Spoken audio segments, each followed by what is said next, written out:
ಹೌದೌದು ಹೌದು. ಸರ್ ಈಗ ದೆವ್ವ ಭೂತ ಈ ನೆಗೆಟಿವ್ ಎನರ್ಜಿನ ನೀವೆಷ್ಟು ನಂಬ್ತೀರಾ? ಸೊ ನಿಮ್ಮ ಲೈಫಲ್ಲಿ ಯಾವತ್ತಾದರೂ ಅಂಥದ್ದೊಂದು ದೊಡ್ಡ ಚಾಲೆಂಜ್ನ ಫೇಸ್ ಮಾಡುವಂಥದ್ದು ಸಿಚುವೇಶನ್ ನೆನಪಾಗುತ್ತಾ? ಭಯಪಟ್ಟಿರೋದು ಶರಣ್ ಸರ್ ತುಂಬ ಯಾವಾಗ ಅಂತ? ಇಲ್ಲ ಸರ್, ನಾನು ಭಯಪಟ್ಟಿರೋದು ಎಕ್ಸಾಮ್ ಬಂದಾಗ. ಈಗಲೂ ಭಯ ನನಗೆ, ಸ್ಕೂಲ್ ಹತ್ರ ಹೋದರೆ ಭಯ ನನಗೆ. ಆ, ಭಯ ನಿರಂತರ ಸರ್. ಇವತ್ತು ನಾನು ಹೇಳಿದ್ರೆ ಅದು ತಮಾಷೆ ಅನ್ನಿಸ್ಬೋದು, ಅಥವಾ ತಮಾಷೆಗೆ ಹೇಳ್ತಾ ಇದ್ದೀನಿ ಅಥವಾ ಉತ್ಪ್ರೇಕ್ಷೆ ಅನ್ನಿಸ್ಬೋದು.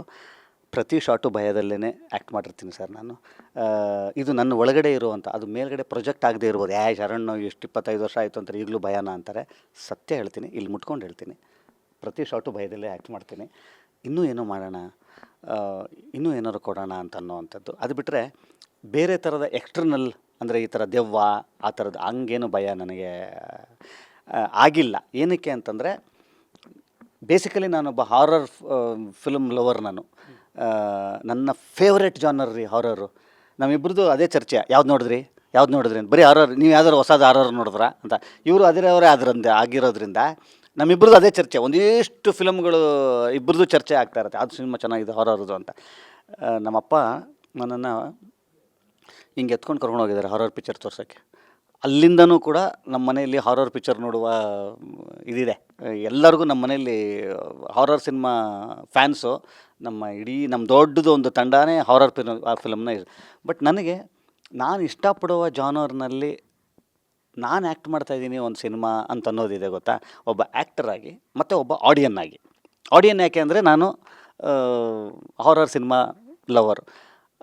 ಈ ಎರಡೂ ಥರದಲ್ಲಿ ಈ ಸಿನಿಮಾ ಯಾಕೆ ನನಗೆ ಸ್ಪೆಷಲ್ ಆಗುತ್ತೆ ಅಂತಂದರೆ, being a horror film fan, to get an opportunity to work in a horror film ಇದೆಯಲ್ಲ, that makes so special sir. ಇದು ಅಷ್ಟು ಸ್ಪೆಷಲ್ ಏನಕ್ಕಾಗುತ್ತೆ ನನಗೆ ಅಂತಂತಂದರೆ ಅದಕ್ಕೆ ಚೂಮಂತರ್ ಭಾಳ ಸ್ಪೆಷಲ್ಲಾಗಿ ಉಳಿಯುತ್ತೆ ನನಗೆ. ಸರ್ ಈಗ ಪರ್ಟಿಕ್ಯುಲರ್ ಹೇಳಿದ್ರಿ ಬರೋಬ್ಬರಿ ಒಂದು 25 ವರ್ಷ ಜರ್ನಿ ಸರ್.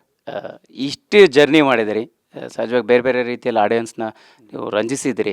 ಇನ್ನೂ ಕೂಡ ಒಬ್ಬ ಕಲಾವಿದನಿಗೆ ಇದ್ದೇ ಇರುತ್ತೆ ಸರ್, ಇಂಥದ್ದೊಂದು ಪಾತ್ರ ಮಾಡ್ಬೇಕು ಅಂಥ ಹಸು ಇರುವಂಥ ಪಾತ್ರ ಯಾವುದು ಸರ್ ಶರಣ್ ಸರ್ ಮನಸ್ಸಲ್ಲಿ ಅಂತ?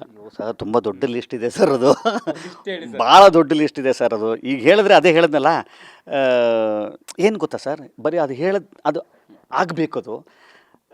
ಅದು ಆಗಬೇಕು ಅಂತಂದಾಗ ಯಾವಾಗ ಗೊತ್ತಾ ಸರ್, ಏನೋ ಒಂದು ಪ್ರಯತ್ನ ಕೈಗೆತ್ಕೊಂಡಿರ್ತೀವಿ ಗೊತ್ತಾ, ಆ ಪ್ರಯತ್ನ ಗೆದ್ದಾಗ ಮತ್ತೆ ಈ ಥರದ ಪ್ರಯತ್ನ ಮಾಡೋಣ ಅಂತ ಅನ್ನೋದಕ್ಕೆ ಒಂದು ನಂಬಿಕೆ, ಎರಡನೇದು ಭದ್ರತೆ. ಈಗ ಈ ವಿಚಾರದಲ್ಲಿ ಒಂದಿಷ್ಟು ಬೇರೆ ಬೇರೆ ಥರದ ಪಾತ್ರಗಳನ್ನ ಮಾಡಬೇಕು ಅಂತ ಅನ್ನೋದರ ಬಾಗಿಲು ನನಗೆ ಗುರು ಶಿಷ್ಯರು ಒಂದು ದೊಡ್ಡ ಬಾಗಿಲು ತೆರೆದುಕೊಂತು ನನಗೆ. ಅದಾದ ನಂತರ ಶರಣನ್ನು ಹಿಂಗೂ ತೋರಿಸ್ಬೋದು, ಹಂಗೂ ತೋರಿಸ್ಬೋದು ಅಂತ ಅನ್ನೋವಂಥದ್ದು, ಮಾಡ್ಬೋದು ಅಂತ ಅನ್ನುವ ಒಂದು ವಿಚಾರ ಇದೆ ಗೊತ್ತಾ. ಒಂದಿಷ್ಟು ತಂಡಕ್ಕೆ ಬಂದಿದ್ದಿದೆ ಗೊತ್ತಾ, ಅದು ಚೂಮಂತರಾಗಲಿಕ್ಕೆ ಒಂದು ದೊಡ್ಡ, ನನಗೆ ಆ್ಯಸ್ ಅನ್ ಆ್ಯಕ್ಟರ್ ನನಗೆ ನಂಬಿಕೆ ಬಂದಿದ್ದು ಹೌದು ಅಂತಂದು. ಇಲ್ಲಿ ಇಬ್ಬರಿಗೆ ನಾನು ಕ್ರೆಡಿಟ್, ಲಯನ್ ಶೇರ್ ಕ್ರೆಡಿಟು. ಒಂದು ಕನ್ನಡ ಪ್ರೇಕ್ಷಕರು ಗುರು ಶಿಷ್ಯರು ಸಿನಿಮಾವನ್ನು ಭಾಳ ಅಪ್ಪಿಕೊಂಡು ತಬ್ಬಿ ಆ ಸಿನಿಮಾನ ಸಕ್ಸಸ್ಫುಲ್ ಸಿನಿಮಾ ಆಗಿ ಮಾಡಿದ್ರಿಂದ ನನಗೆ ನಂಬಿಕೆ ಬಂದಂಥದ್ದು. ಮತ್ತು ಒಂದಿಷ್ಟು ಇದಕ್ಕೆ ಎರಡನೇದು ಈ ಥರದ್ದು ಟೀಮು. ಇಲ್ಲ ಸರ್, ಮೊದಲಿಂದನೂ ಕೂಡ ನಿಮ್ಗಳನ್ನಿಟ್ಕೊಂಡು ಒಂದಿಷ್ಟು ಬೇರೆ ಬೇರೆ ಥರನ ಕಥೆಗಳನ್ನ ಮಾಡಿಟ್ಕೊಂಡಿರುವಂಥ ತಂಡ ಇದೆ ಗೊತ್ತಾ. ಇವೆರಡೇ ಕಾರಣ ಸರ್ ಒಂದಿಷ್ಟು ಬೇರೆ ಬೇರೆ ಥರದ್ದು ಸಿನಿಮಾಗಳನ್ನ ಮಾಡೋಕ್ಕೆ. ನೀವು ಹೇಳಿದ್ರಿ ಯಾವುದು ನಿಮ್ಮ ಲಿಸ್ಟಲ್ಲಿ ಅಂತ. ಈ ಸಿನಿಮಾದ ರಿಸಲ್ಟಿನ ಮೇಲೂ ಕೂಡ ನನ್ನ ಆಸೆಗಳಿದಾವಲ್ಲ, ಅಂದರೆ ಆಸೆ ಅಂತ ಅನ್ನೋದಕ್ಕಿಂತ ಸರ್ ಪ್ರಯತ್ನ ಒಂದು, ಈ ಪ್ರಯತ್ನದ ಜೊತೆಯಲ್ಲಿ ಒಂದಿಷ್ಟು ಅಂಶ ಪ್ರಯೋಗ ಸೇರುತ್ತೆ ಅಲ್ವಾ. ಬರೀ ಪ್ರಯತ್ನ ಮಾತ್ರ ಅಲ್ಲ, ಒಂದಿಷ್ಟು ಪ್ರಯೋಗ ಸೇರುತ್ತೆ, ಅದು ಚೂಮಂತರಾಗುತ್ತೆ, ಅದು ಗುರು ಶಿಷ್ಯರು ಆಗಿರುತ್ತೆ. ಈ ಥರದ್ದು ಮುಂದಿನ ಸಿನಿಮಾಗಳಲ್ಲೂ ಕೂಡ ಒಂದಿಷ್ಟು ಪ್ರಯೋಗ ಎರಡರ ಮಿಶ್ರಣದ ಒಂದಿಷ್ಟು ಸಾಲು ಸಿನಿಮಾಗಳು ಬೇರೆ ಶರಣ್. ಇವಾಗೇನು ನೀವು ಗುರು ಶಿಷ್ಯರು ನೋಡಿದ್ರೆ, ಈಗೇನು ಚೂಮಂತರ್ ನೋಡ್ತಾ ಇದ್ದೀರಾ, ಇವೆರಡನ್ನೂ ಹೊರತುಪಡಿಸಿ ಇನ್ನೊಂದಿಷ್ಟು ಬೇರೆ ಬೇರೆ ಶರಣ್ಗಳು ಬರುವಂಥ ಒಂದಿಷ್ಟು ಶರಣ್ಗಳಿಲ್ಲಿದ್ದಾರೆ. ಅದಕ್ಕೆ ಅಡಿಪಾಯವಾಗಿ, ಅದಕ್ಕೆ ಫೌಂಡೇಶನ್ ಆಗಿ ಈ ಸಿನಿಮಾ ಆಗಲಿ ಅಂತ ನನ್ನ ಕೋರಿಕೆ. ಡೈರೆಕ್ಟರ್, ನೀವು ಫೈನಲ್ ಸಂಕ್ರಾಂತಿ ಹಬ್ಬಕ್ಕೆ ಒಂದು ಬರ್ತಾ ಇರುವಂಥದ್ದು, ಸೊ ಏನು ಹೇಳ್ತೀರಿ ಆಡಿಯನ್ಸ್ಗೆ? ಸಂಕ್ರಾಂತಿಗೆ ಸಿನಿಮಾಗಳಿರಲ್ಲ ಅನ್ನೋಂಥ ಮಾತಿತ್ತು, ಫೈನಲ್ ಏನು ಹೇಳ್ತೀರಿ? ಏನಿಲ್ಲ ಅದೇ ಕನ್ನಡ ಸಿನಿಮಾಗಳು ಸ್ವಲ್ಪ ಕಮ್ಮಿ. ಸೊ ಹಾಗಾಗಿ ಈ ವರ್ಷದಿಂದ ನಾವೇ ಒಂದು ಯಾತಕ್ಕೆ ಸ್ಟಾರ್ಟ್ ಮಾಡಬಾರ್ದು ಇದೊಂದು ಟ್ರೆಂಡ್ನ, ಕನ್ನಡ ಸಿನಿಮಾಗಳದ್ದು ಬೇರೆ ಸಿನಿಮಾಗಳು ಕಾಂಪೀಟ್ ಮಾಡೋಕ್ಕಾಗಲ್ವಾ ಅಂತ ಅಂದ್ಬಿಟ್ಟು ಒಂದು ಕ್ವೆಶ್ಚನಲ್ಲಿ ನಾವು ಅಂದ್ಕೊಂಡು ಬರ್ತಾಯಿದ್ದೀವಿ. ಸೊ ನೋಡೋಣ, ಯಾಕೆಂದರೆ ಆಡಿಯನ್ಸ್ ಫೈನಲಿ ಸ್ಟಾರ್ ಗೀರ್ ಅನ್ನೋದಕ್ಕಿಂತ ಕಂಟೆಂಟ್ ಮೇಲೆ ಕಂಟೆಂಟ್ ಇಷ್ಟಪಡ್ತಾರೆ ಜನ. ಸೊ ಜನನೇ ಫೈನಲಿ ಗೆಲ್ಸೋದು ಸೋಲ್ಸೋದೆಲ್ಲ ಅವರೇ. ಸೊ ಕಾಂಟೆಂಟ್ ಇಷ್ಟ ಆದರೆ ಖಂಡಿತ ಜನ ಬಂದು ನೋಡ್ತಾರೆ ಅನ್ನೋ ಒಂದು ಹೋಪಲ್ಲಿ ಬರ್ತಾಯಿದ್ದೀವಿ. ನಮ್ಗೆ ಅಂದರೆ ದೊಡ್ಡ ದೊಡ್ಡ ಸಿನಿಮಾಗಳಿದೆ ಅಂದರೆ ಬೇರೆ ಲ್ಯಾಂಗ್ವೇಜಲ್ಲಿ, ಬಟ್ ಅಂದರೂ ಪರವಾಗಿಲ್ಲ, ನಮ್ಮ ಆಡಿಯನ್ಸ್ ನಂಬ್ಕೊಂಡು ಬರ್ತಾಯಿದ್ದೀವಿ. ಸರ್ ಫೈನಲಿ ನಿಮ್ಮದೇ ಆಗಿರ್ತಕ್ಕಂಥ ಒಂದು ಆಡಿಯನ್ಸ್ ಇದ್ದಾರೆ, ಸೊ ಫ್ಯಾನ್ಸ್ ಇದ್ದಾರೆ, ಸಂಕ್ರಾಂತಿ ಗಿಫ್ಟಾಗಿ ಬರ್ತಾ ಇದೆ, ಫೈನಲಿ ಏನು ಹೇಳ್ತೀರಿ? 10ನೇ ತಾರೀಕು, ಜನವರಿ 10ನೇ ತಾರೀಕು, ಜನವರಿ ತಿಂಗಳಲ್ಲಿ ರಿಲೀಸ್ ಆಗ್ತಾ ಇರೋ ಮೊದಲನೇ ಸಿನಿಮಾ ನಂದು. ನನ್ನ ಕರಿಯರಿನಲ್ಲಿ ಜನವರಿ ತಿಂಗಳು ಸಂಕ್ರಾಂತಿಗೆ ರಿಲೀಸ್ ಆಗ್ತಾ ಇರೋವಂಥ ಮೊಟ್ಟ ಮೊದಲ ಸಿನಿಮಾ ಇದಾಗಿರುತ್ತೆ. 2025 ಒಂದು ತುಂಬ ಆಶಾದಾಯಕ ವರ್ಷ. ತುಂಬ ಒಂದಿಷ್ಟು ಕನಸುಗಳು, 25 ಕನಸುಗಳಿದೆ, ಒಂದಿಷ್ಟು ಯೋಜನೆಗಳಿದೆ.